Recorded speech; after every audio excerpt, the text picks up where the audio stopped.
All right, good evening. I call to order the meeting of the Planning and Zoning Commission for the City of Apache Junction. The date is Tuesday, June 22nd, 2021, sorry.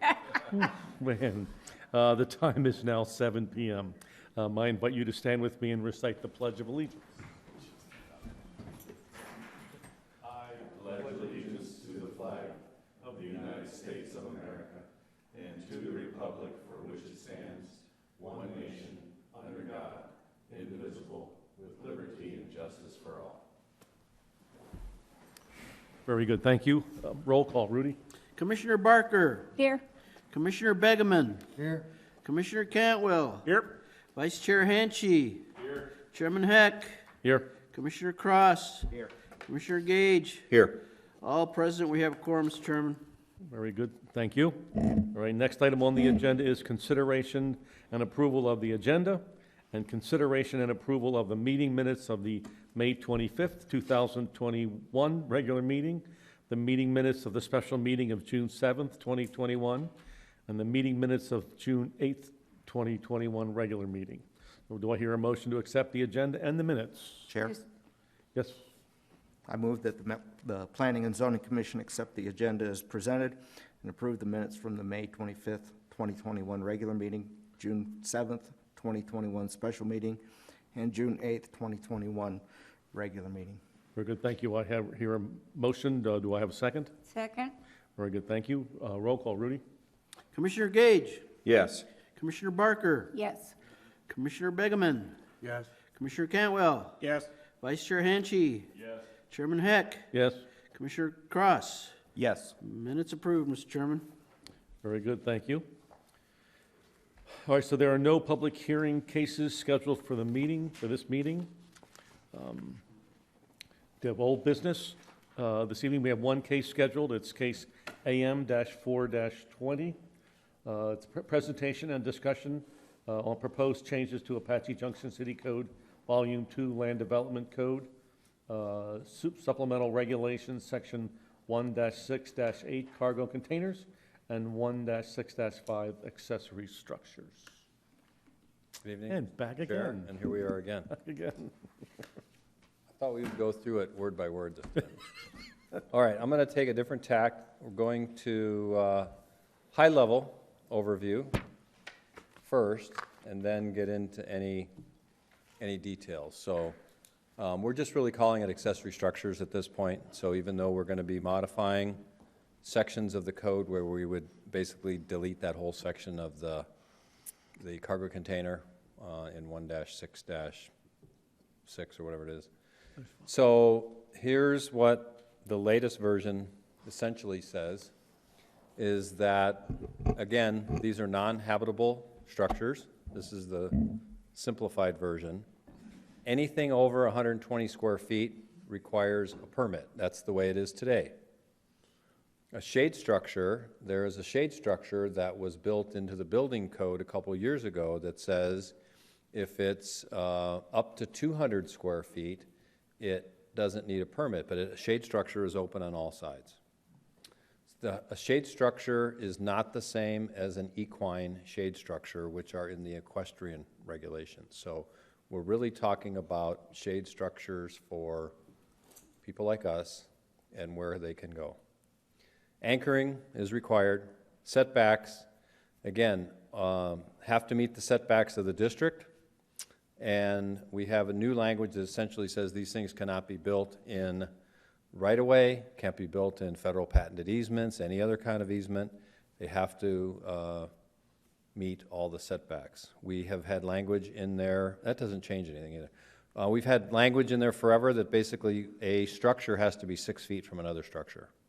We have language in there also that says, unless the building official says, yeah, you can apply different building materials to the outside or inside that would increase the fire separation, then historically it's been an issue where multiple sheds are kind of rafted together. So that's kind of that process. Or that historically a garage would have to be 6 feet from your house because there's gasoline in cars and things like that, and you don't want your house to catch on fire if it's too close. So we also put in here, we do it under the Pinell County Health Code, is structures have to be 10 feet from a septic tank, period. No ifs, ands, or buts. And then nothing, this is new, but 15-foot setback from a wash. So we work with folks, we don't have really anything in the code that says how far your house can be from a wash. So we tell them, hey, it's a good idea for 15 feet. We thought we would put it in the code. So this is, the next item is the total lot coverage. So right now, there is, depending on the zoning district, there is a percentage of your lot that can be covered. But now we're saying, when you have a lot, and I could draw a diagram, that if you have a lot, within that lot is your actual buildable area because of your setbacks. So now we're saying, rather than saying, oh, you can have X number of accessory structures, you can have 1, 3, 5, 10, instead of saying you can have 50% of your lot covered with structures, we're saying 15% of the buildable area, which is really minus your setbacks. Utility connections, these things are not really, as the number one thing says, not habitable. So they can have electricity, they could have water, they could have a toilet, no showers, no cooking facilities. Emergency use, again, we already have language in there for emergency use. And then Quonset hut, we pulled some language that was just in the RS 54. We're making that in all the code. You can't have a Quonset hut in any residential zoning district. And then all accessory structures have to be earth tone or neutral colors. So that's every single accessory structure would follow these general parameters. That's the way the code's laid out. Then in the residential use, we want to further define that these are for personal storage or for a legitimate home occupation up to 200 square feet. So if I have a 1,000 square foot structure, accessory structure, 200 square feet of it can be for a home occupation, but no other business. So we're finding that we're getting auto repair, tow yards, sand and gravel, trucks and haulers. So we're trying to narrow what is really a home occupation. Having 3 dump trucks in your yard is really not a home occupation. So this is the same thing now, but we've upped it from 75% to 100%. So now rather than 75% of an accessory structure being something other than metal, fact of the matter is by the time you get to 75%, it's pretty hard not to just do the whole thing because we have to work with folks who may have a metal building and then we say, well, you have to stucco it. Well, then they're mad for a couple days. When they come back to the counter, we try to help them figure out how you're going to attach stucco to a metal building and not have water come in behind the stucco. So we're just saying 100%. That's our recommendation. And they have to be, these accessory structures have to complement the architectural design and color of the house. So where can an accessory structure be? It has to, again, meet setbacks, but it has to be to the side or the rear. It has to be beyond the front facade of the house. However, we do have occasions where someone built a house or bought a house and the house is set way back than the setback. So if your setback's 40, but you decide to set it 80, we will have some flexibility that, yeah, you can have a garage within, as long as it meets the setbacks, you can have it between the house and the front setback. That's for garages only, but not a chicken coop or not a cargo container or not any other. Only garages could be between the front facade of the house and the setback. That's how that is. Size, again, RSGR, there's no limit on the size. In the RS54, there's this process where you go talk to the neighbors and you can have 2,000 square feet, but if you want to go to 5,000 square feet, then you got to get neighbors within so many feet to sign. And if they don't sign, then we send a letter saying, well, you got 15 more days. If we don't hear from you, we're going to presume approval. We're just saying that's a CUP. The other approach to this would be the size could be limited either by that 15% or it could be, so again, this where we say 15%, it's not, you still have the maximum buildable area, but the 15% would not apply to RSGR. In general, the rest of the zoning districts, you can have an accessory structure that's up to 50% or half the size of your house. That's kind of what we already do. So the only thing here we've changed is that in the RS54, you'd have to get a conditional use permit to change it. I call OSCs, those are overseas, SEAS, shipping containers. There's limit 1 in any district, you can have 1. In all those districts, you can have up to 320 square feet. In any other residential district, rather than saying it can be 120 or 160, or we're just saying if it's RSG, if you got an acre and a quarter, it's 360. It's 1 shipping container.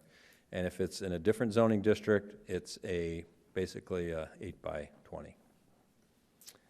Again, temporary, you can have a temporary accessory structure, an overseas shipping container as part of your building a house. So you want to store your tools there. We're going to still allow that.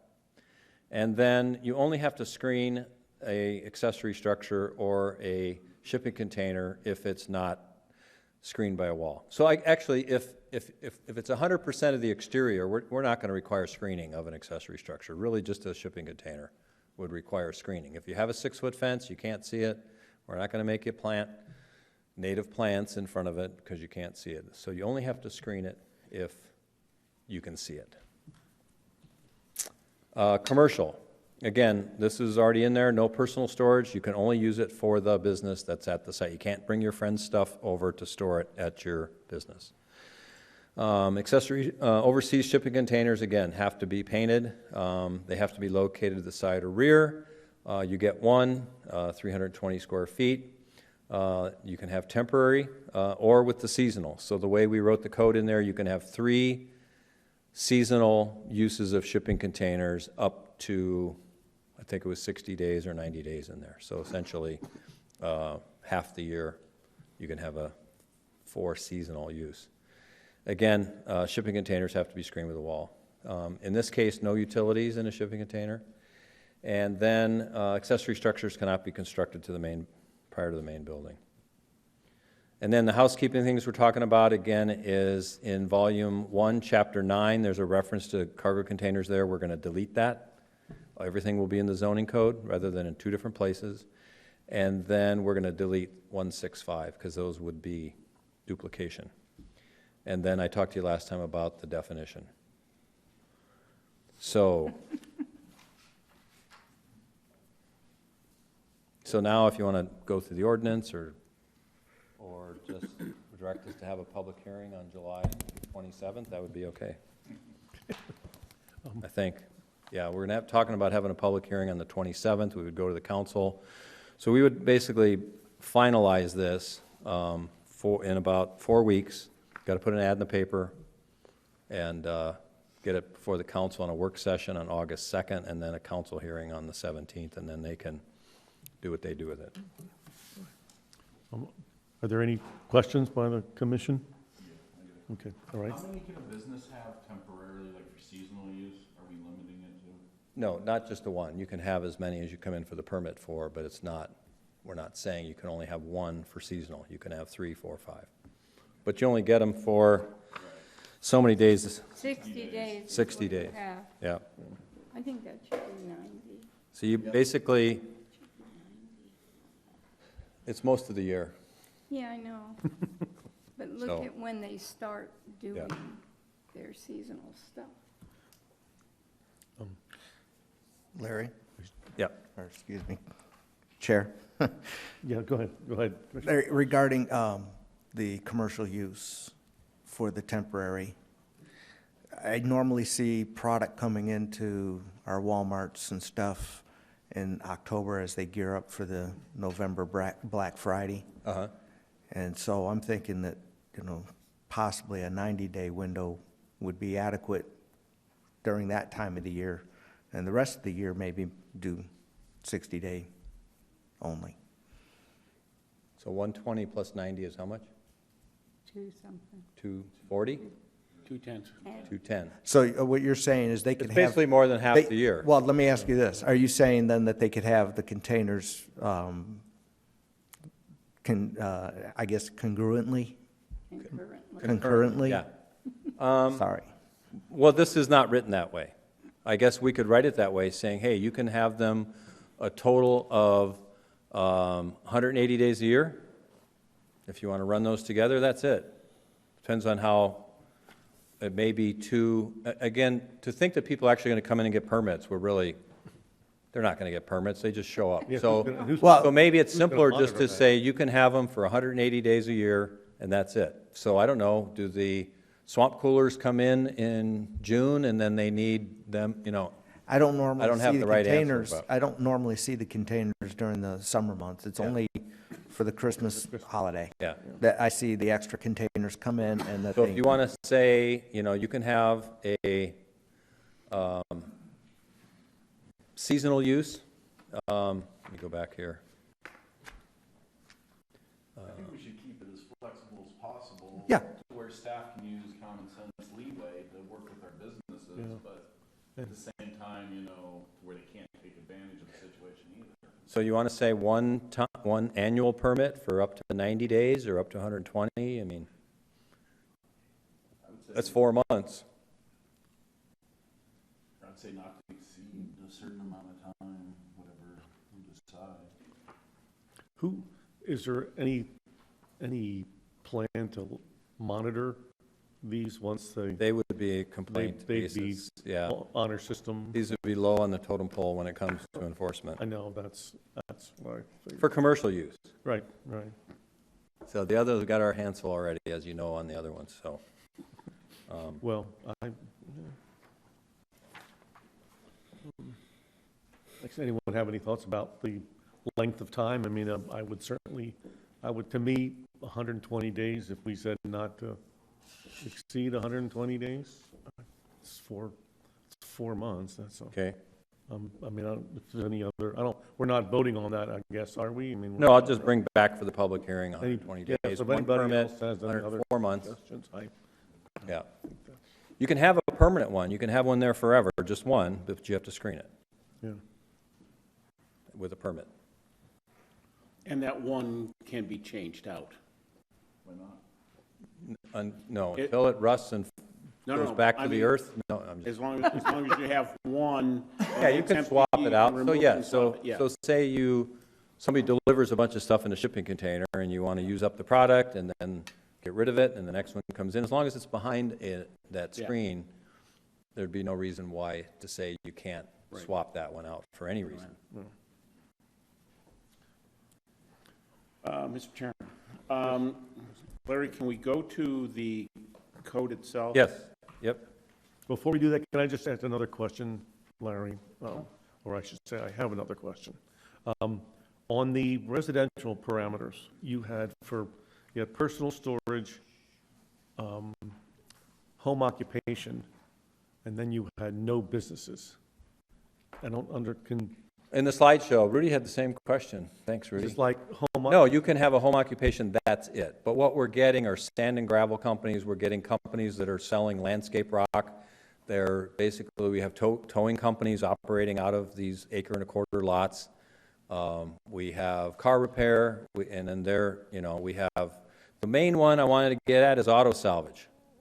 We have lots of people tearing stuff apart out here, and they basically That's true. so I wanted to here's the things you can't do they should be in an industrial district, so we're seeing industrial uses in the RSGR.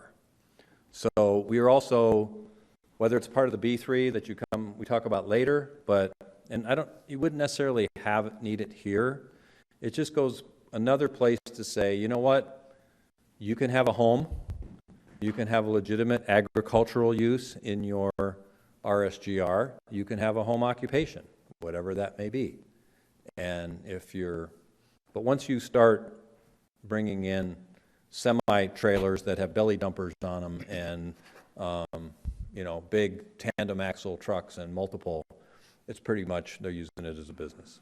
So the building is one thing, but what we see where we get complaints is we allow no limit on the size of these buildings. So that invites these businesses to go into the RSGR. Is there a common definition between home occupation and business? No, the state has been pretty clear, you pretty much got to allow home occupations, right? Right. I mean, they've come in and said, yeah, let's have cottage industry everywhere. But I think we're allowed to say these heavy industrial uses are not allowed. You can't have an auto scrapping yard in your backyard, and you can't dismantle refrigerators and white goods in your backyard, and we get that, and we get a lot of complaints about it. So I want to kind of basically say these are the heavy industrial uses. They're not going to be home occupations. That's my goal ultimately, and it's also changing the use table, the B1 through 5. This is just kind of saying it again. So then to say, that when you use the term home occupation, does that mean they have to be able to operate it out of the home, not on the property itself then? They're not allowed to have outside store. Again, what's behind the fence, we don't know. Right. But they can use up to 200 square feet of so if they want to have a bakery, and we have them, we've approved them, they can have it in their house, or they can put a commercial kitchen up to 200 square feet inside a 5,000 square foot shed.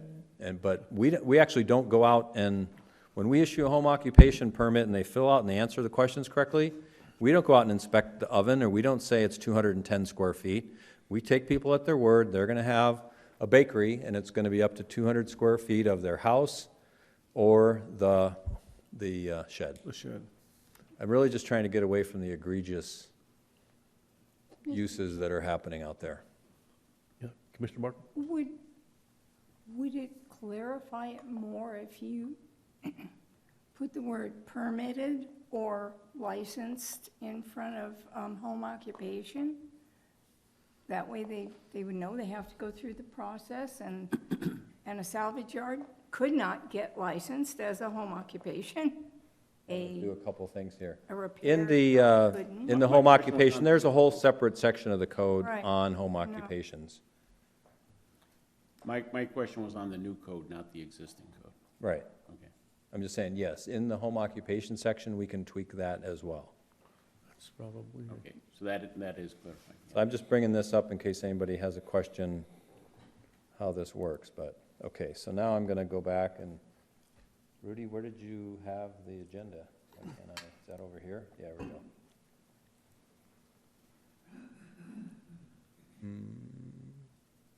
Yeah. The links are working, it should come up, right? There we go. Okay, now go down to A7. Okay, which is the total square footage of all accessory structures shall not exceed.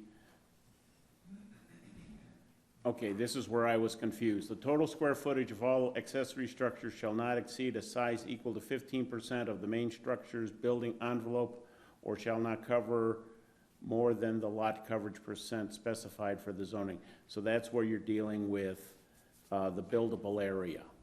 Correct. Okay, cannot be more also- than 15% of the buildable area, and if it's 50% lot coverage and the house takes up 40%, then they only have 10% for Yes, accessory. yeah. Okay. So each zoning district, it goes, I think, 30, 40, 50. Yeah. So zoning districts have a percentage of the lot coverage that you Right. can do. That, So we're saying whichever is less. So if the, okay. I 15%. was, when I read that the first time, I read it as 15% of the main structure's size. The size, right. Yeah. I did too. No. Okay, and then you have The building 5,000 square foot structure is 15%, that's, yeah, big. so right now, if you're zoned something other than RSGR, let's just say you're RS20, and you have a 2,000 square foot house, you can have a 1,000 square foot building. It doesn't say you can't, there's no limit on the number still. So then you're still covered by the lot coverage. So in theory, I guess I could have 2,000 square foot buildings, right? So an accessory structure is 50% in all other zoning districts is 50% of the size of your house. So again, 2,000 square foot house, I could have a 1,000 square foot accessory structure like a garage, but it also doesn't say, if I can fit it, have another building that's up to 1,000 square feet. That's like for toys or whatever. That's kind of like what I'd love to have a 1,000 square foot horse barn and a 1,000 square foot workshop. I really would. Can I afford it? No, but, I mean, that would be an ideal situation. You're saying so. that you can do that? Yeah, I would interpret this to say it. So we looked at a couple different options. I think it was Pinell County What they do is they take all your setbacks. So think of a lot, and you think of, what, I don't care, pick a zoning, that's RSGR, it's 40 in the front, 40 in the back, 20 and 20.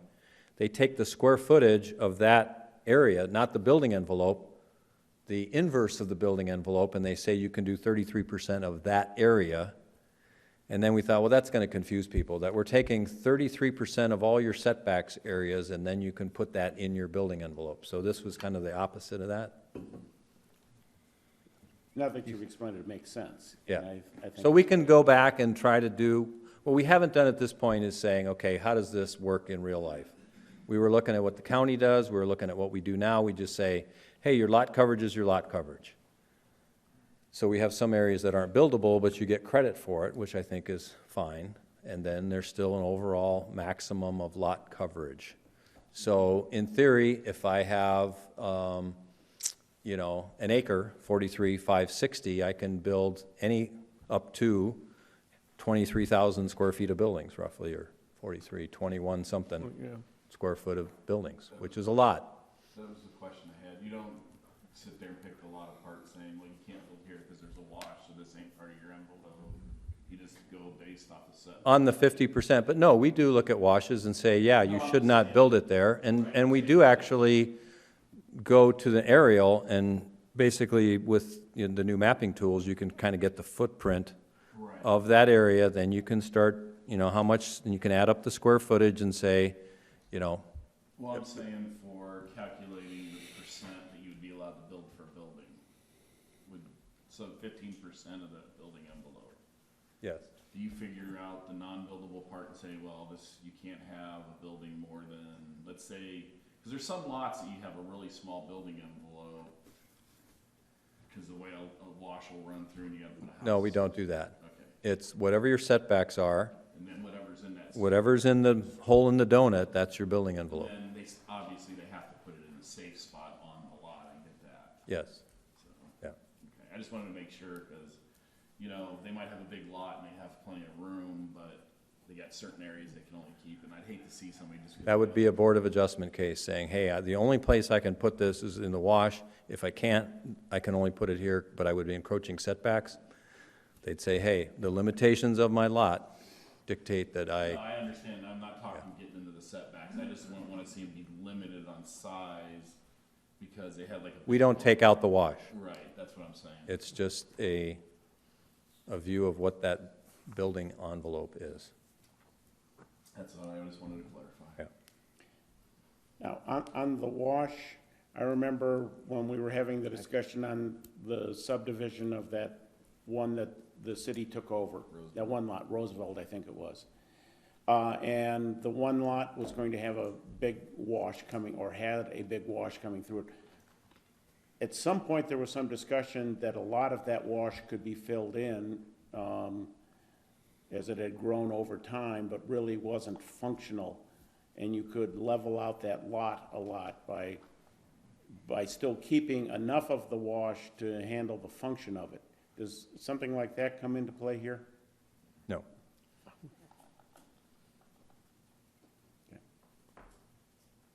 I mean, from a practical standpoint, people have to site around those, but not from, can you have this much square footage, or we deal with, you know, can you have it, what zoning district and what size could it be, Yep. et cetera.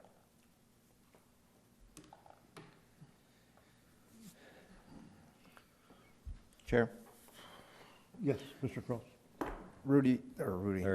Larry, I've been, regarding, yeah, sorry. oh, that's all right, it's a compliment would actually. Regarding You look alike. Let's face it. our industrial area, down there on, Baseline, thank you. Baseline or Tomahawk and 17th or whatever, yeah. Where we currently have all the industrial stuff going on.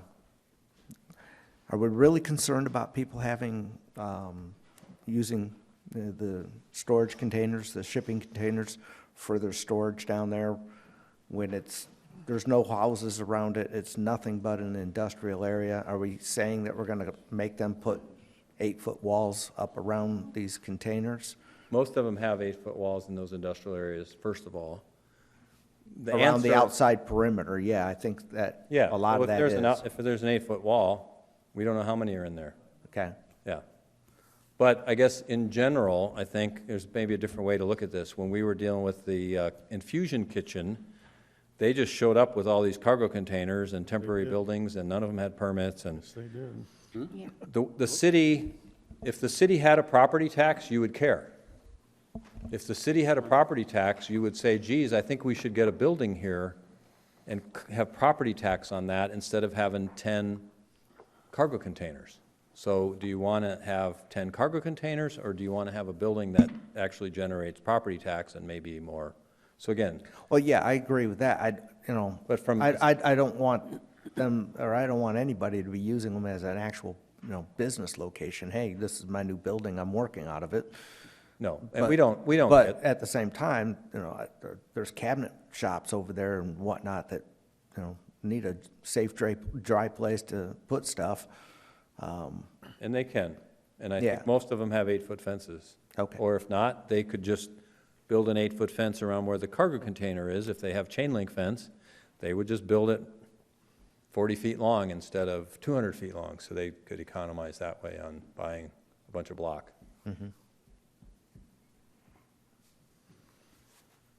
I do have another question. Oh, yeah, go ahead. Back to the 2,000 square foot / 5,000 square foot. The cup is only needed for 5,000 square foot, not for 2,000 square foot? Anything over 2. So once you, So once you reach 2,000, anything over 2,000, you would up from 2,000 up to 5,000. 5,000? Correct. Or 2,001 up to 5,000? Yeah. would So we need a cup. deleted all those other, that thing with the 8-foot sidewall and the 10-foot sidewall, and we just only kept the one, I believe, in here. So yeah, you only need a conditional use permit if you're gonna go over the 2,000. By the time you notify, again, the cost isn't there, but there was a lot of chasing around by staff on behalf of the homeowner who'd come in and say, none of my neighbors are answering the letter. What do I do? Should I deny it? Then the city would send out a second letter saying, hey, you never answered your neighbor's letter. You have, 15 days to say whether this neighbor can have a big shed or not. If we don't hear from you, then we're going to approve it. So this, again, it can be tweaked however you want. That's just, we thought, that's a lot of time. Well, and I think we look back, and You said there was only we've only like a had couple 6 or times. 7 of these. I can't remember in the 7 years I've been here, I remember maybe 1, maybe 2, so it's not like we're getting that many. So I guess another approach would be, what's wrong with a 5,000 square foot building in RS 54? As long as it meets some other criteria, if it looks nice. I think the idea in the RS 54 was people didn't want a bunch of big metal buildings around and too close to the lot line and Right, all they that other stuff. they didn't mind having The metal. the metal buildings, they just wanted metal buildings that had a little bit more character. Yeah. Throw some darn windows in them, don't make them galvanized, they needed to be painted. Definitely need to see that the roofs are painted too. I don't know if the wording is the wording in here that the roof has to be painted or just the walls? Just the walls. I think we need to add the roofs, because I drive by one when the sun is just right, and it's blinding, because it's just a galvanized roof. And it hasn't had enough time to weather out yet. Never even thought about that. So again, this does basically say no more red barns in the city. So this says you have to paint your accessory structure earth tone. Natural. Or matching the main structure. I guess if your house is barn red, but Yeah. The one we're tried thinking of isn't though. the other thing in here is that we, on occasion, get someone who builds a garage before the house. Yeah. Well, I need to build a 2,000 square foot garage before I build my house because I got to store my tools. And we're saying, well, we think you can store your tools in the cargo container. So what this says is you cannot build your 2,000 square foot garage and then your house. We'll give you a cargo container you want to store your tools, because what people are doing, they're essentially building houses because they all have plumbing, all electric, and then we have to chase them down to start the house. So this basically goes back to, I think, a legitimate thing. Hey, you need to lock up your tools, we understand. Come and get a cargo container permit. So that's a deviation. So, full disclosure, I'm not trying to hide anything here, just, again, no more red barns, everybody gets a cargo container, chicken in every pot. They all gotta be painted, gotta be for really personal storage, can't live in them. Larry? And now the big change again is 100% instead of 75%, that's a deviation. Yes, sir. So, when it comes to the emergency use clause for pods, that they can have it for 60 days and then for another 30 days Yeah. with an extension of the permit? Yeah. Can that extension be made again after that if, because I've seen this, I once lived in a hotel for 11 months because our house had a flood and ensuing mold. And a lot of my stuff was in a cargo container in Mesa, sitting in the driveway until they got everything corrected. So a moving pod is one thing. Yeah. A cargo, so pods, you're supposed to be moving. So 60 Well, days is this- good enough. This was an actual, Emergency use, so we've Yeah. separated now between a temporary moving container, because we get questions, hey, how long can a pod stay in the front yard? So we're saying 60 days.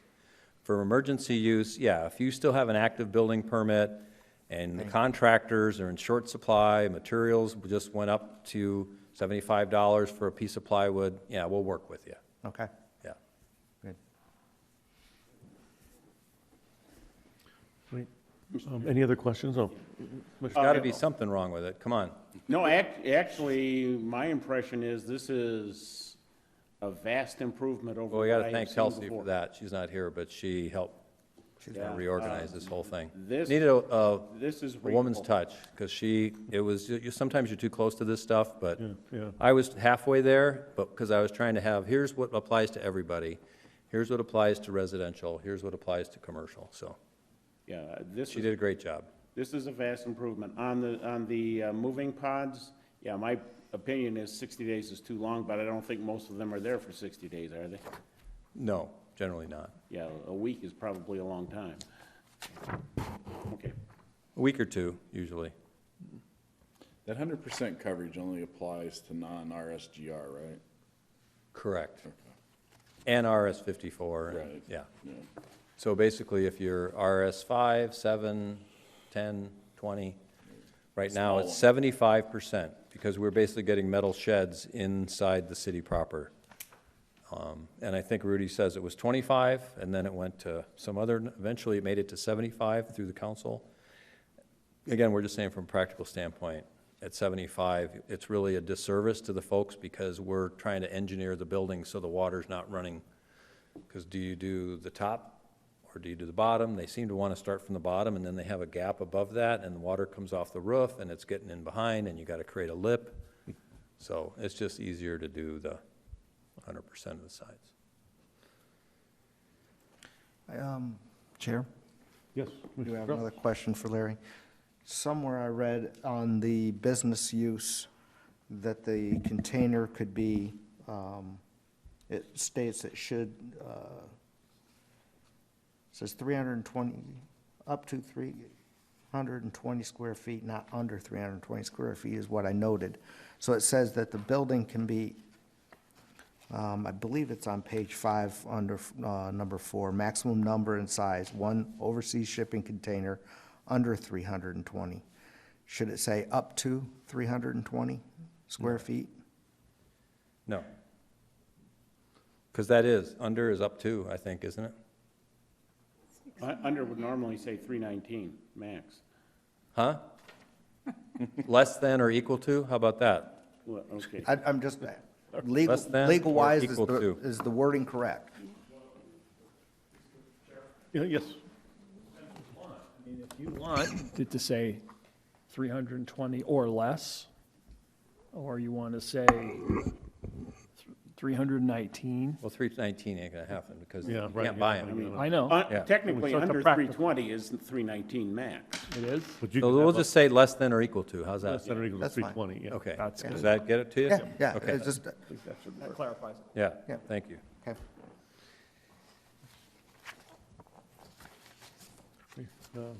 Commission have any other questions for Larry?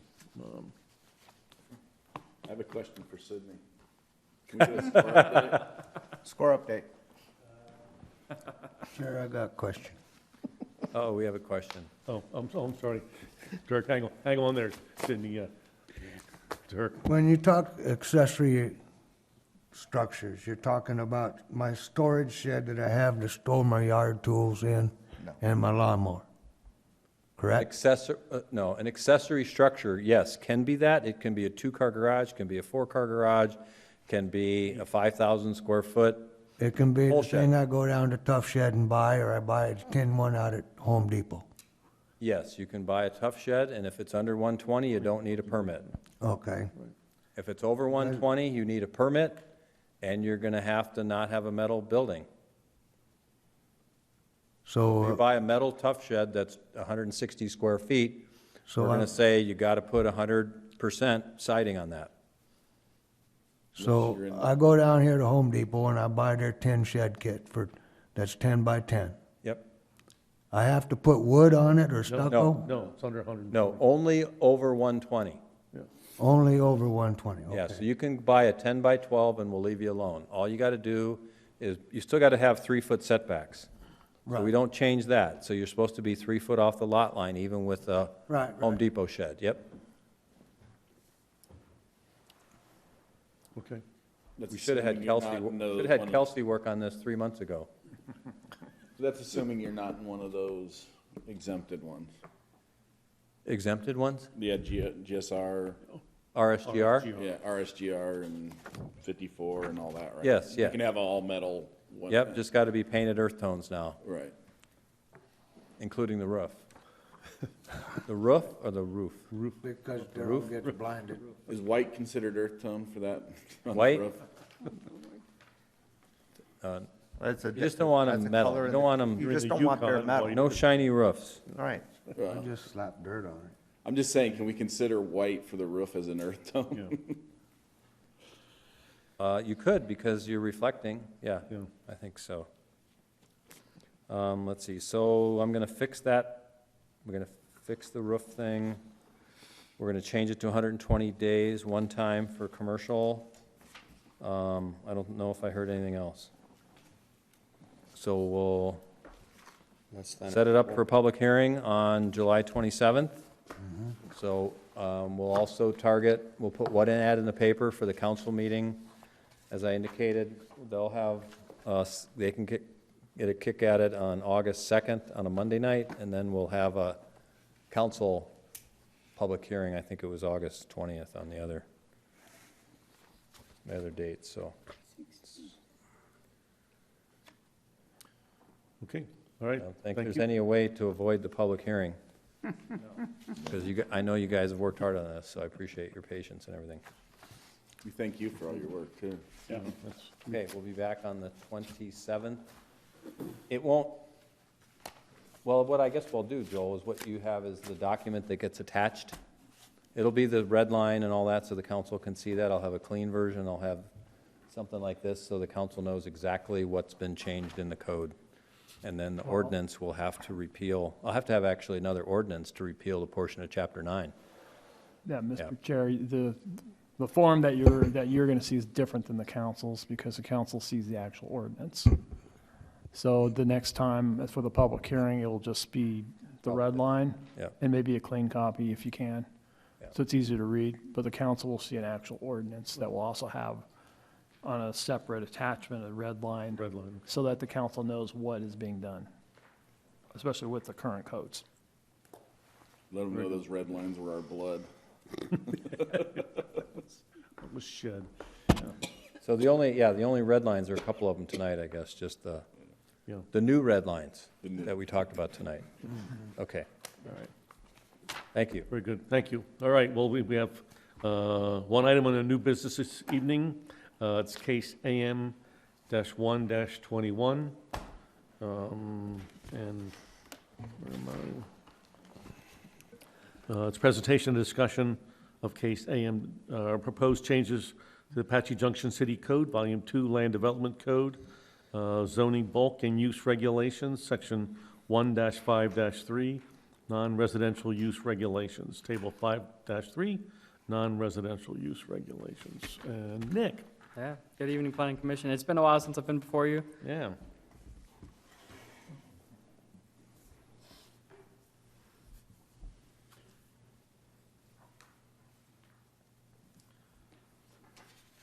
All right, so tonight we are going over the zoning ordinance, Article 1-5, zoning bulk and use regulation, proposed amendments.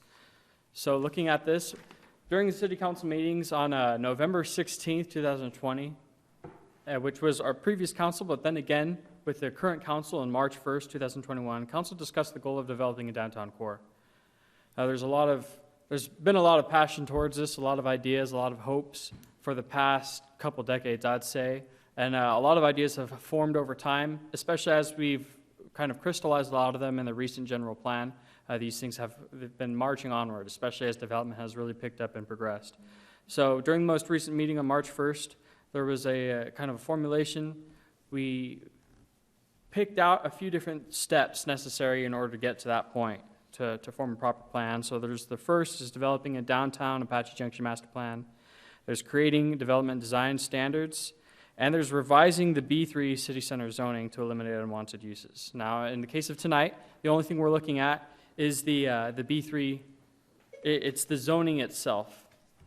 So everything else is, we all hope to get there at a certain point, but first step, we'll be looking at this last item. So there's nothing we're voting on today. In this case, this is a discussion matter, and we're kind of looking for any more council or direction you might have. We plan on hitting the same dates with public hearings and work sessions and council meetings as the accessory structure zoning ordinance text amendments. So with that tonight, it's more of a discussion item. Now regarding the zoning changes, we have the proposed amendments to specific sections of the zoning ordinance. As you know, each zoning district is shaped by the land use regulations and the bulk regulations specific to that zoning ordinance, and those are set forth in Chapter 5 of the zoning ordinance. So all of the downtown use elements, since it's considered a non-commercial or a non-residential district, those are found in Table 5-3, non-residential use regulations. So in this, staff has prepared a revised version of Table 5-3 that aligns the B3 city center zone and all those land uses therein with the goals that the city council established and as well as those from the Apache Junction voters expressed through the general plan that was adopted last year. So in one of the documents provided, it is the amendments, the B3 amendments. There's marked changes. Everything that has been stricken is the red strike through, while the yellow highlight is the new additions. I have provided that in the staff report. These things are available online to the public as well. And all these changes focus on the use categories that bring activity. So we're looking, all these changes were made in mind of keeping things that create a vibrant downtown, that bring people, that bring activity, that bring business opportunities to a vibrant downtown, make it really feel alive. Since that's the goal of having that real heart, a real city core district. Even if it's not, we're not talking about skyscrapers or anything, but you know how downtown Gilbert is, where you have kind of a homey feeling, it attracts a lot of people. And that happens because of the cultivated land uses. So they really try to make it an entertainment district or a restaurant, or by cultivating those kinds of land uses, it really propels the growth of a city core. So we focused on that in terms of, we do get residential projects proposed a lot. So the idea was incorporating mixed-use principles, live-work spaces, kind of making sure that when residential comes in, we still have that mix of commercial. I know it's very important to the city, especially with the way our system is set up. With that, though, we also wanted to move away from use categories that don't encourage an active downtown.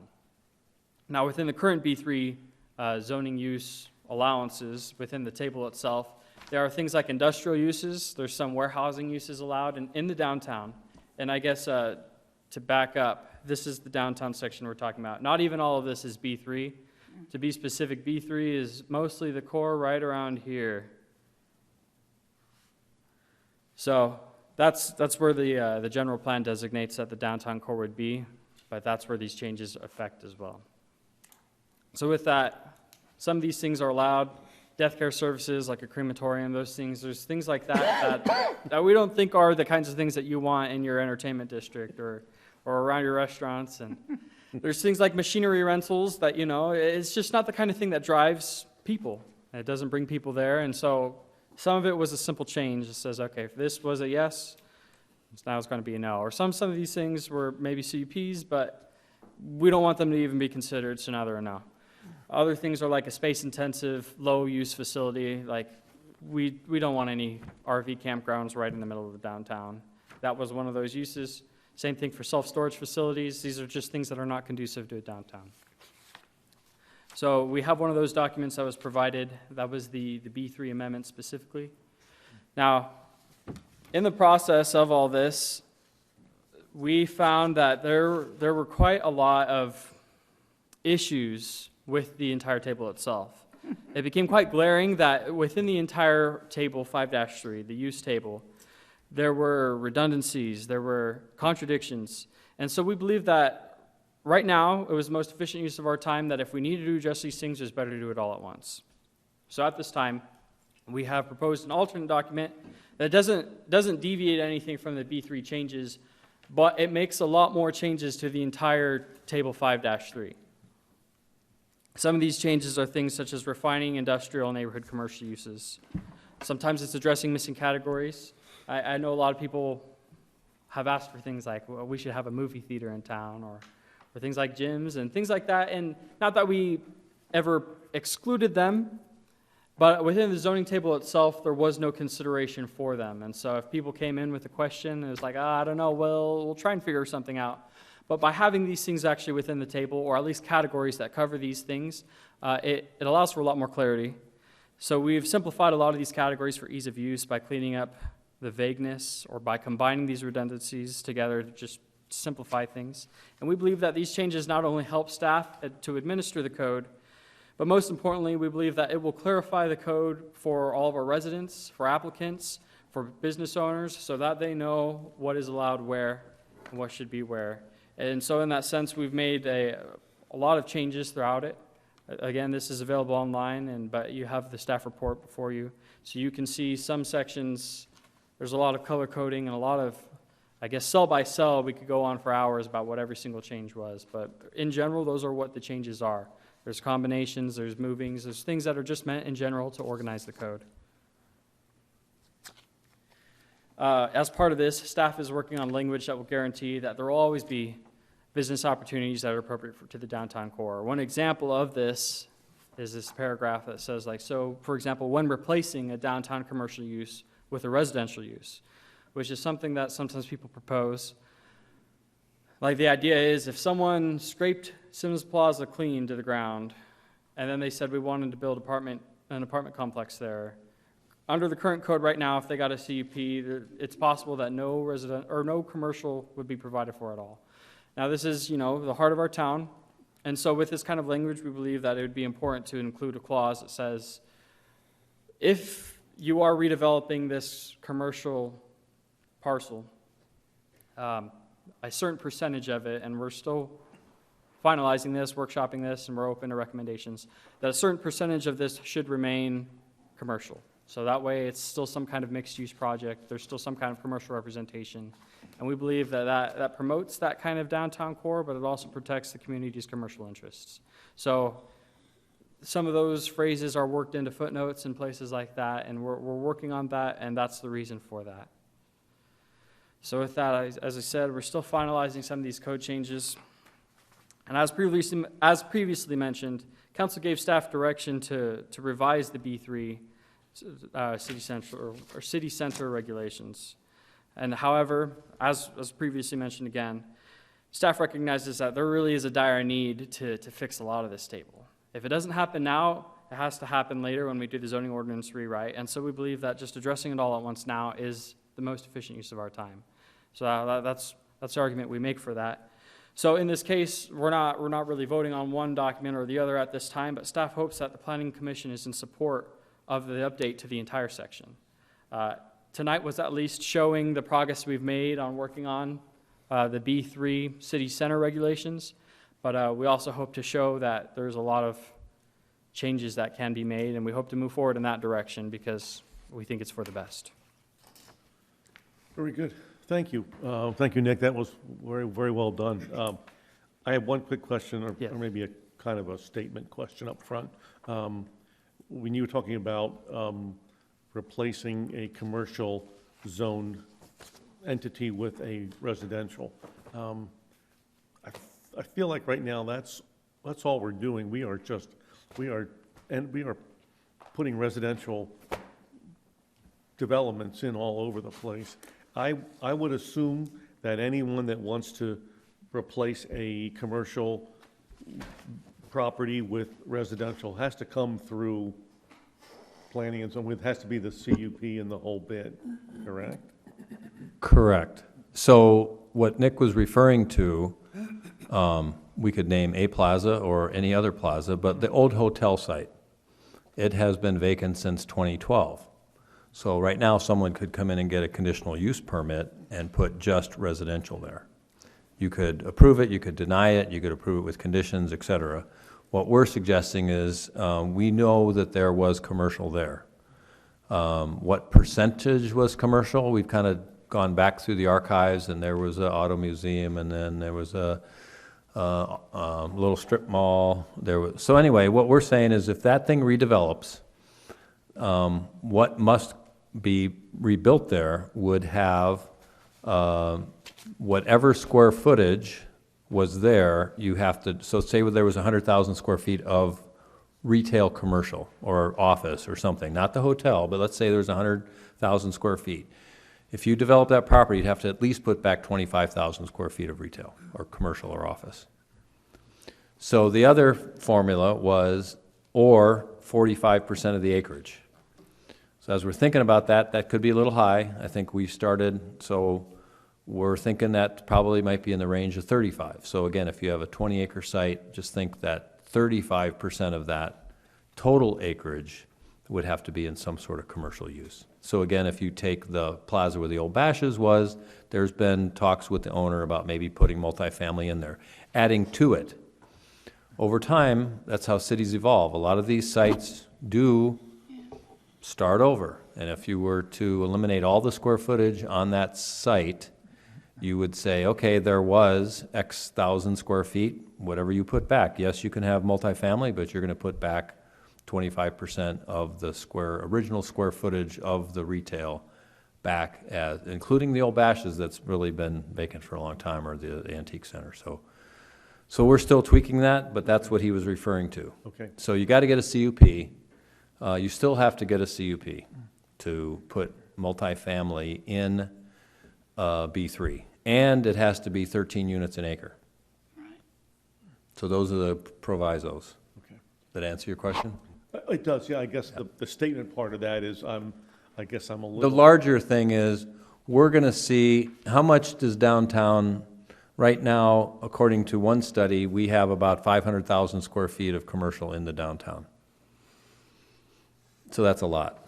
When there's not a lot of housing to support that. That's all just drive-in, retail, restaurants. But yet we're building, so we're surrounding the city center with a lot of development. Housing. How. To make those other aspects of a downtown work. You're really not going to get a lot more. They're going to be, again, this is difficult because you basically have a 6-lane highway running, an old U.S. highway running through downtown. Yeah. And so it's all strip commercial, it's all very low density suburban type development. So do you want housing in the downtown? But if you want the types of retail, the destination type retail, you have to have housing to support that as well. So people want to just live here, but then they have to get in their car and drive over to Signal Butte and 60 to go shopping. No, I think we want them to have a dining experience here. So kind of along those same lines, okay, over in Gilbert, they're building a new complex at Higley and Ray that is going to be, looks like it's going to be commercial on the ground floor and then 3 or 4 stories of apartments or condos or whatever. Mm-hmm. Something like that would address your mixed use. of course, yes. Okay. Yep. And that's in here. Yeah. Um, And that's a very suburban setting, yeah. you know? And what I struggle with is what you're trying to do with B3 is create that commercial entertainment district similar to what you have in Gilbert and Chandler and Scottsdale and several other places, which I think is admirable. But when I take a look at this map, that area is way too big for this kind of limitations, at least to me. And, you know, if you wanted to concentrate on one or more of these areas like you had in that one proposal farther on down, that makes sense for this. But to restrict all of those activities for this entire area, So I will note that maybe that was my mistake in using this graphic. So this is the general plan designated downtown core. The B3, which is the city center, the only zoning district that is having this kind of enclosure is probably about a third of this. yeah. So, Yeah, we But can it's still pull up the significant zoning, yeah, area. I see what you're saying. we can pull up the zoning map if you want, Yeah, but Please do. Nick, you know how to get there from here, don't you? You got to go to the internal though, Yeah. I guess, or I guess or you no, could, our community, you can do the city map, our community, and then the city map has it. yeah. Okay. It's just moving a little slow. Maps and GIS, next column. Right.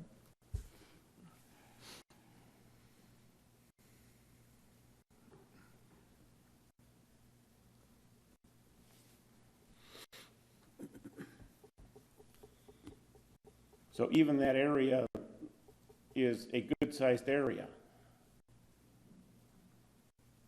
Correct. But I guess I'm missing the point, Commissioner Cantwell. What do you mean it's a good size? It's too big, it's Too too big. little? Too big, I think.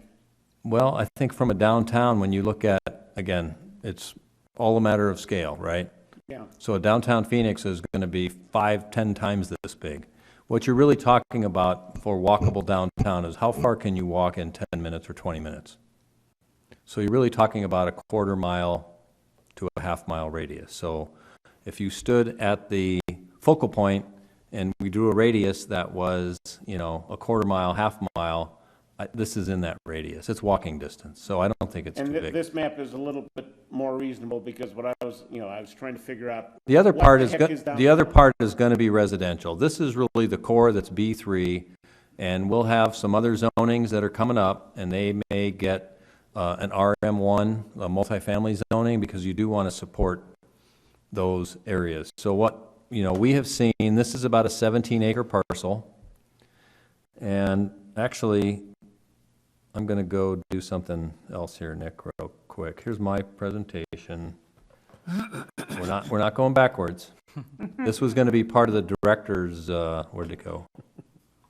This was, Al Bravo just sent this today. So what was WGG Partners? WGG Partners owned everything you see in brown and yellow, and they also owned Fry's. So they sold off Fry's. They still own this little piece here, which is going to be very hard to develop.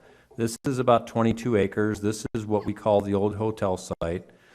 This is what some people call the orange peel because it wraps around the gas station. This isn't exactly. And this is about, how many acres is that, Rudy? Is that 7? Yeah. Yeah, this is where the 4-story building. So one entity has bought that. And so most of that, though, is in this B3. And so what we want to do is this is probably okay for residential because it's east side of Idaho. It's right next to 200,000 square feet of retail. But this, we want to make sure that some retail office uses come back in addition to housing. This property here, B3, 17 acres owned by the Ness family, that I think is up for play. And multifamily is going to go there. This is really not even a good site for commercial because no one can see it. We can get to it. Right. So this will be the big detention basin here, retention basin. So this person, the WGG, they're basically piecemealing this. I think it's good that one person bought it, one entity bought it, Because then we can work with that. Now, they may try to sell to other players, but at least we're working with Now, folks. Larry, the yellow section, is that zoned commercial or zoned residential? It's on That, B3. B3. Oh, It's just city so, center. okay, So right. primarily Okay, commercial. so it's commercial, okay. But there are allowances for multifamily by conditional use permit. So that is zoned, because it's weird. This is zoned RSGR, and then one next to it's B3. Right. So there's one owner that owns 10 acres here, but the rest of it, even this county/BLM land is zone B3, which probably ultimately will end up getting rezoned to, park and open space or some other zoning, So the B3 is pretty limited. It really deals with, here's Horizon, here's the post office, Social Security is in here, I think. Yeah. So the Nest property, this thing I think will probably redevelop over time. Well, and developing around the park there probably is a good idea, but. And around this park, we want to see this thing kind of work into Yeah. a park. And folks think of this as a park because they have farmers markets and those are the types of things that folks who live in a downtown or community-wide want to go to. Yeah.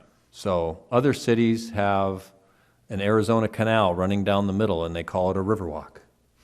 And we don't have the water to just add water. So we really have to build a there based on, the superstition wilderness. And if you want to live here, what's within, hop on your bike on a mountain bike or make a trailhead here for the horse community in the downtown and go to the Blues and Brews Festival, So that's what we're trying to do.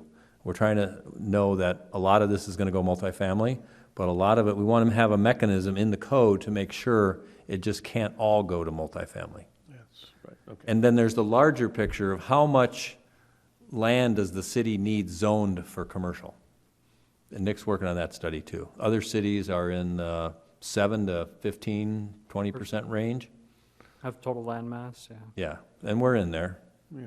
So again, every single property, you can't say it would have developed already for commercial. The market really is just only getting out here right now. So whatever happened in the early 2000s up to the recession, we had a little bump in 2012 a little bit. We're seeing it now. Basically what's happening is everything between AJ and the 202 is filling in, and everything from the 202 back.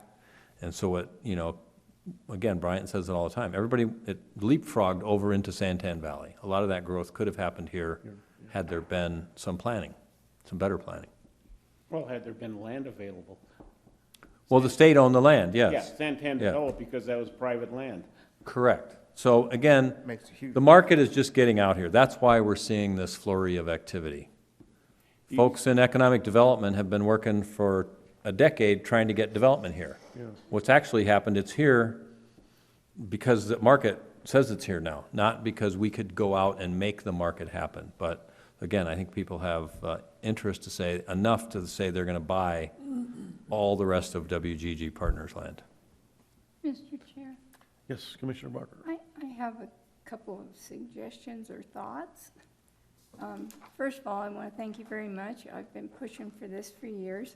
I'm excited to see this happen. I'm excited to see the used cars and all of that move out of that area. Just a few small things. You have shopping centers in this B3 area, but you don't allow department stores. Department stores are very often the anchor of a shopping center. And that seemed kind of strange to me. Something to think about. So I think, well, that's definitely a consideration. Yeah, I mean, if you're talking just small strip malls, no, you don't want a huge department store in there, but if you're talking a, quote, shopping center, which defines a little differently, then you're almost going to have to consider what your anchor's going to be. Right. And I So, think, It's a so thought we'll look at that. It's a I think thought. some of the I guess what we were considerations for that, thinking is a yeah. department store, by itself. you're not going to have JCPenney's come down here, Montgomery Wards, or Yeah. We won't Kohl's, have people or with them either, Walmart. Anyway, Well, I mean, what is a department store anyway? We're saying in this Yeah. area, you don't want another 120,000 square foot big box. And we ran into that a bunch, actually, while we were workshopping this. It's like, what does this exact category mean? Shopping centers was actually one of those categories Yeah. that, like, we tried to clear up a lot of these vague categories. That was one of the ones that, what exactly does this mean? What exactly, like a department store is somewhat vague as well. Shopping center is more like, I think, it's not exactly a specific use, like this is a shopping center, this plaza is a shopping center. However, the actual use comes down to what every single Individual business. individual business is, yeah. So that was already kind of an odd conclusion. In terms of department stores, I think we're mostly identifying things like a JCPenney. I wouldn't necessarily consider a Kohl's a department store, but maybe that's just because it comes down to a definition. So yeah, well, and because, for example, a Kohl's could be covered by what was in the code as a clothing retail center. Yeah, And so could any right, department and store. so that's maybe that's something that we need to address. Maybe it's something that we need to Ambiguous take there. out. I think more the consideration was like a Sears. Not that the individual retail items of a Sears are any issue, but once you have like a very big, it's just kind of the way that the market has gone. One, but two, it's not exactly a downtown conducive land use. When you have and that's part of the reason why they've disappeared, is because as retail itself has changed and those have no longer become destination retail center or retail destinations, I guess. Okay, I have They somewhat disappeared. another thought here. You have in here, you can get your hair done downtown, you can get your nails done downtown, you can get a facial downtown, but you can't get a massage. So, Now, good point. A lot of hairdressers or skin therapy businesses include massages. So are you excluding their right to have massages, or would they just not be allowed in that area because they do? Well, again, I will say that we are still workshopping this. You know? It's not finalized. And I'm just throwing this out there. Yeah, no, it is a good Because these are point. things that Yeah. I'm noticing. And it as was I something go I through. considered as we put it in there. Massage establishment was actually a new category. There was nothing in the old code that actually had any consideration for it. We created the personal services category. Before it explicitly listed hair, it listed nails. So we thought, okay, well, a massage establishment is somewhat of a general thing. I'm not sure how much I don't this. think Massage Envy would agree with you. Yeah, Right. And it is definitely a destination. yeah. There's a wide gamut in that I category. was gonna say, Let's yeah, say that. you Yeah, better be real so specific. you would have to be very specific Very about the type. And that's, Okay. and to be frank, that's, I think, where, and without kind of going into all the details, I think that's where we're trying to figure it out. Maybe we can we'll look at that. Yes, The other part of this is we actually have that section in chapter 8, I believe, in our business. We don't even follow it anymore. Like, the building inspector has to go in there and make sure there's a 60-watt light bulb, and the right. towels have Right, to I be over remember there. that, yeah. And we just gave up inspecting any of those. We're just saying, it's a permitted use in the B1. So it's the B3. So you can do all these things in a B1 or a B2. So we're really trying to, but, Right, but I think Yeah. it's worth consideration when those have become combined in conjunction, sure. uses for Yeah. a single business. And Yeah. I will say that it is notable that a lot of the uses listed sometimes function as accessory uses. There are things, for example, like a bottled gas dealer. If you put, a propane stall on your Circle K, it's no big deal. However, You we don't don't want a propane store. we don't want a propane Right. store itself. Nothing against propane, it's just not one of those destination retail And I uses. agree with Even though you that. already have one in that I district. agree with that. And, Yeah, I mean, Yes, and that's keep what we're going. looking at narrowing down, so Okay. things like that. We will weigh that again, consider it.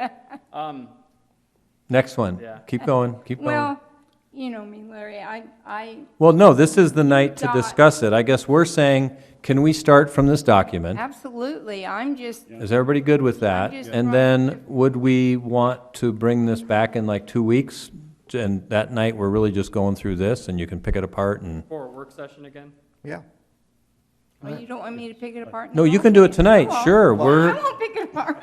no, we can I'm keep kidding. going. I just want to make sure, if everybody's okay with working from this document, number one, I then, like that okay, better. then we'll go through however you want. I have a I question. really like, Yes. excuse me. Do you consider big old tires to be an automotive or a vehicle sales, service, or repair Yes. Do you consider Jiffy Lube? Yes. So those would not be So allowed how in come B3. you're deleting those types of businesses out of the area that already has two of them in it? So I will say, oh, okay, let's see. Oh, Jiffy Lubes. So we did narrow some of the repair categories down. So now there's a general automotive repair. not in That category actually already Big O. existed, and then it appears two other times. It is. Uh, But Big O is. So now it's been condensed into just automotive repair. And I don't know how to answer that. I mean, yes, they're there, but do we want to see a Jiffy Lube on the hotel site? No. I don't know, kind of reverse it. And Well, I you will got say, one one across of the the, street. I know that, but how do we want this? Let's go back to this slide. What do we want this, do we agree with this premise right here? Yes or no? Do we want to have a destination that is retail, restaurants, entertainment? And if so, do we need a Jiffy Lube? We have one, but we're basically saying, in the B3, There won't be another. there won't be another one. What's there is there. What we're saying is, so I guess I'd go back to, was the Fry's Shopping Center properly zoned B3, or should it have had some other zoning, like a B2 PD or something? But that's why we're looking at the code. That's why we're looking at, what would be in the heart of a downtown? And we have Big O Tires, we have Discount Tire, we have more tire shops than many places. So we're just looking at, in that purple area, how do we imagine that 10 years from now? That's what the zoning. and the consideration is not kicking anyone out. It's all about what's going to get filled in. So I mean, and these zoning changes won't negatively affect them in that way either. But thank you for your question. What page, do you want to pull that document up, Nick? Can we do that? Yeah.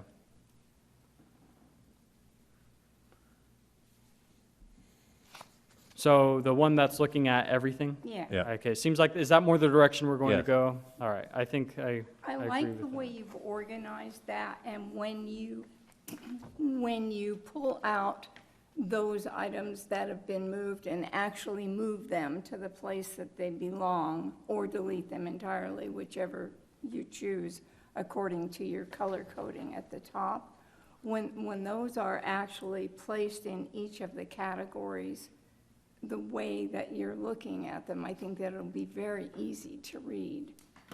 Right now, it's kind of difficult, Right, because and- there's things there that need to go There's elsewhere. so many strikeouts Yeah. and everything. Yeah, I but was worried that it might be, there's a lot of information, especially with the colors and the movements, but there's a lot of actions going on, there's a lot of Yeah. changes being made. If you would like, I can prepare a clean document that we can maybe compare love them to side by see it. side. Like this one, was a use. the function of this one is to Yeah. detail every single change so that I'm not hiding anything. And I appreciate But, that, I truly do, and I appreciate the fact that what you're doing is envisioning the future downtown, not what is there today, but the future downtown. So that if in fact Jiffy Lube does leave, and this is accepted as what B3 will be, then another Jiffy Lube can't go in there, because it will no longer be acceptable. But as long as Jiffy Lube is in there, it will stay, because that's where it is, and we're not going to go down and say, hey, we're kicking you out now. So I appreciate the future outlook that you're using. I appreciate it very much. I had just one other very short, well, two, but I'll stick to one. Tell us what page you're on? Well, did I write pages down? I just sort of, as I saw them, I wrote them down.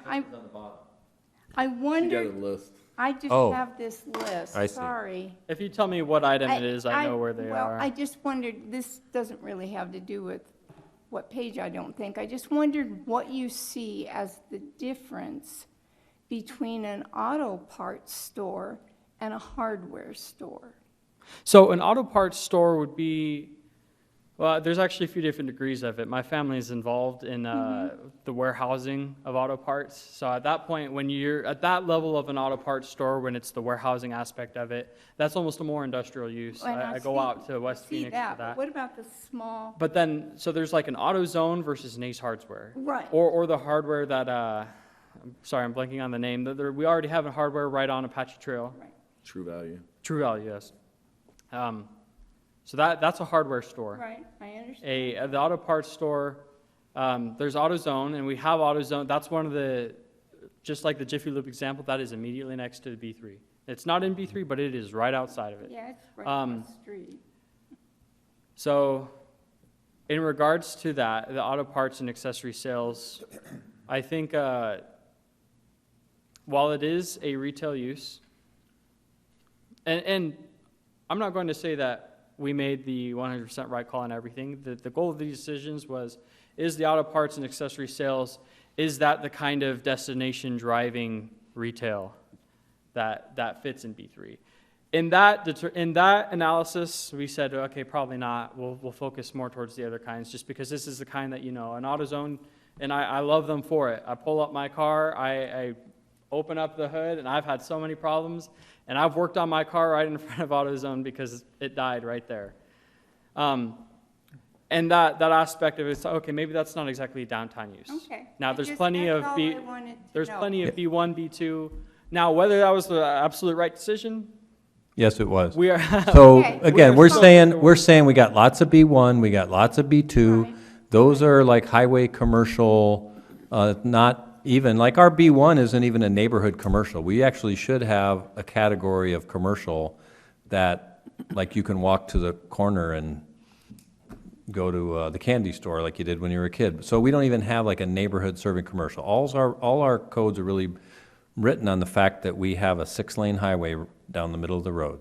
So there's plenty of room. The AutoZone is going to move, and it's going to move around the corner, and it's not going to be in the downtown, because it actually seeks to go at an intersection of two major roads, not Okay, something that you, so strip mall. There's I was not questioning No. anyone's judgment. I simply want to know how you're differentiating these. That is All we're I'm doing is asking, saying- folks. Yes, no one's debating that. We're going back to that premise. What would you want to see in a downtown 10 or 20 years from now that is a walkable downtown, would not be a Jiffy Lube, would not be an auto parts store? But if I live downtown and I need to go get a picture hanger, I need to go find a hardware store. So hardware stores kind of make sense. Dry cleaners make sense in a downtown. Again, restaurants, things, a grocery store. People die to have a grocery store in their downtown, or a Oh, drugstore. they can't die there because the crematorium is not in that zone. That's true. That's true. So that's the perspective we're looking at, is what do we envision for a downtown? And we think a lot of these uses are more commercial corridor type uses as opposed in a walkable downtown. Okay, I won't ask anymore. No, you can ask No, as many as you I'm want. done. I wasn't trying to cut you off. I was I'm just, done. that's our rationale. Okay.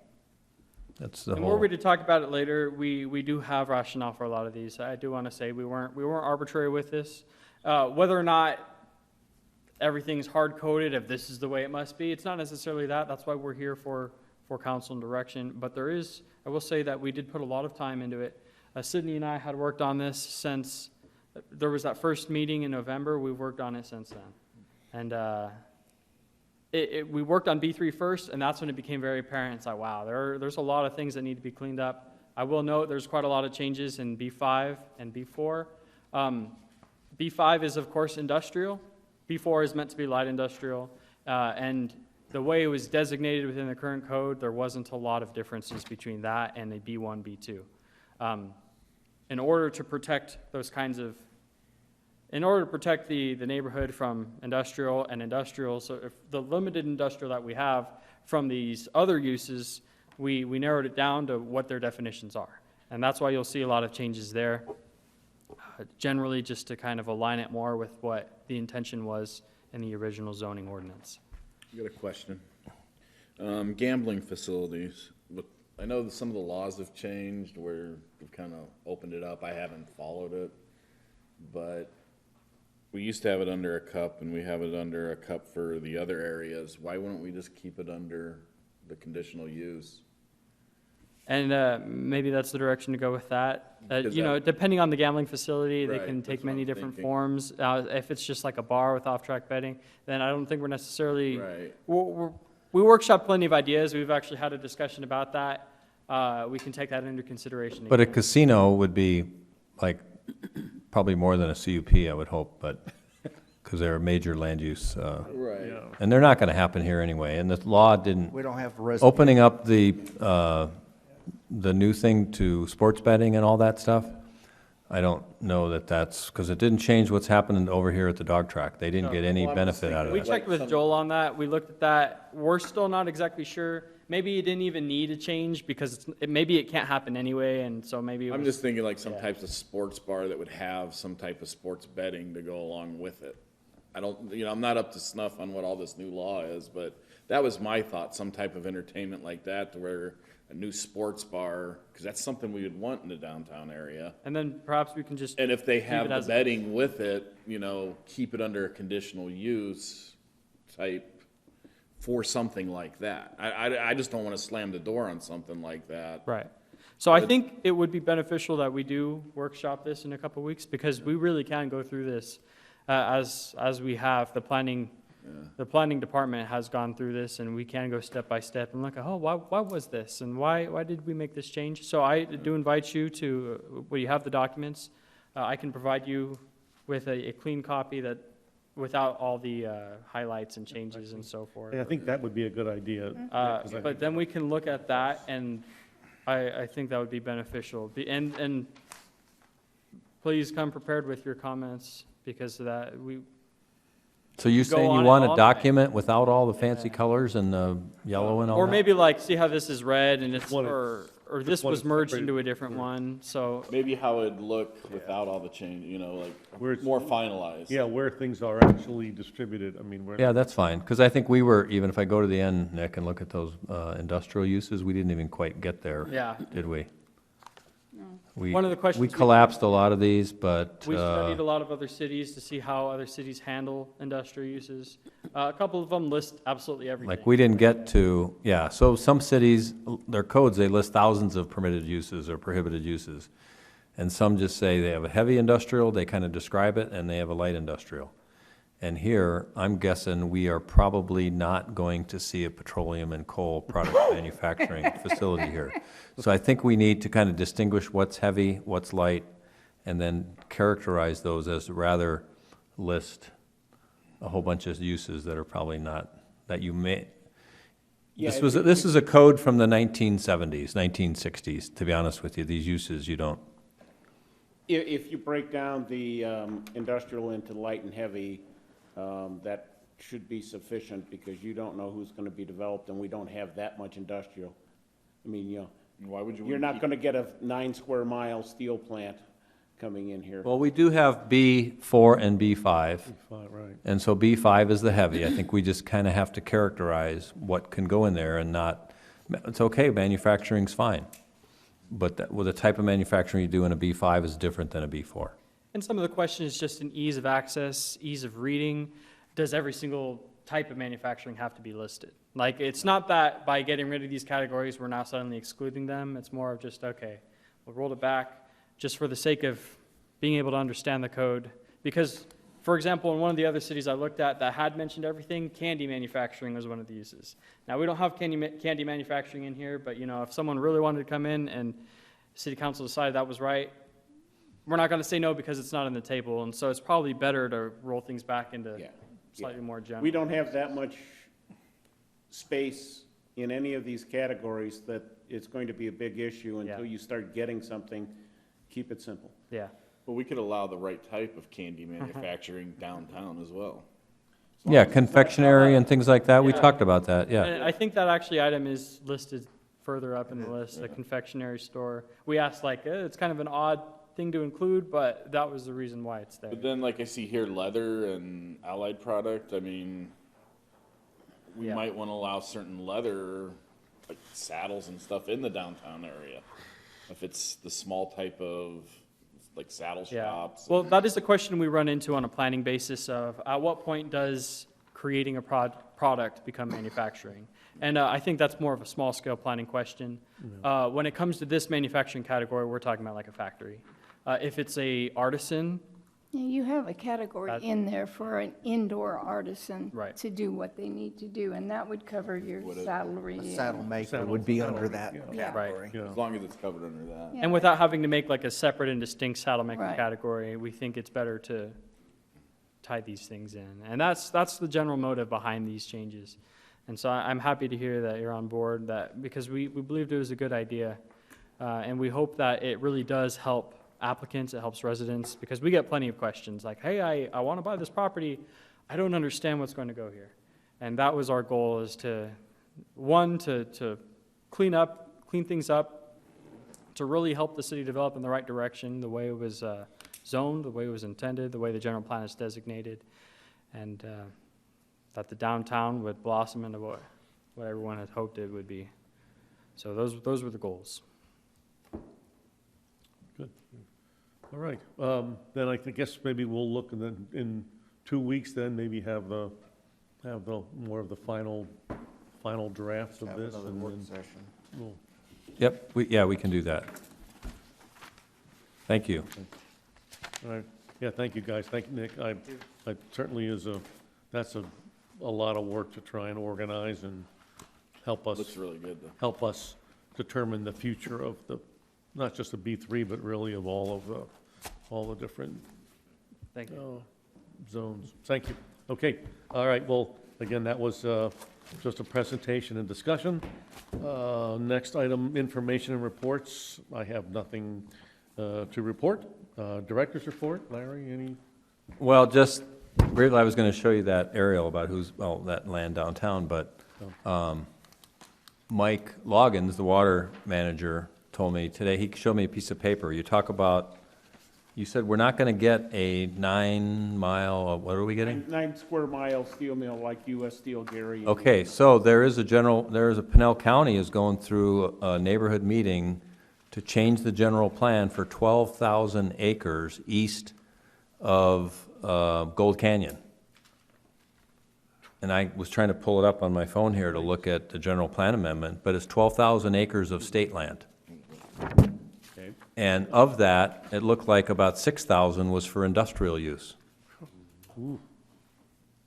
So they have somebody, I guess it's the economic development folks at the county or something, so somehow Arizona State Land Department said it was okay to process a general plan amendment. So, well, I guess we could email you more information about that, but I don't know that the city's gonna take a position on it. I guess we have development units 3 through 8 of our new MPC that, to me, should be developed before something on, 6,000 acres of industrial on the east side of Gold Canyon. So, we'll get you some information about that. It's a neighborhood meeting, I guess. Mike owns a house out there, so that's how we got notified. Otherwise, I don't know what we know about it, but I guess it's information. So. So that would be. And you do live in the county, even though if you live in the city, you still live in the county, so you Right, should right. have a say or have some sort of input, but I'll get you some information about that. So you'd be talking about land that'd be east of like Entrada del Oro or whatever it'd be east of that then, Yeah, yeah. so some of it's designated conservation, some of it it's all designated low-density housing. Some was designated conservation, and now the lower half, looks like it's gonna be designated, up to the highway. So, I'll have to build Elliott Road even quicker, Joel. Boy, yeah.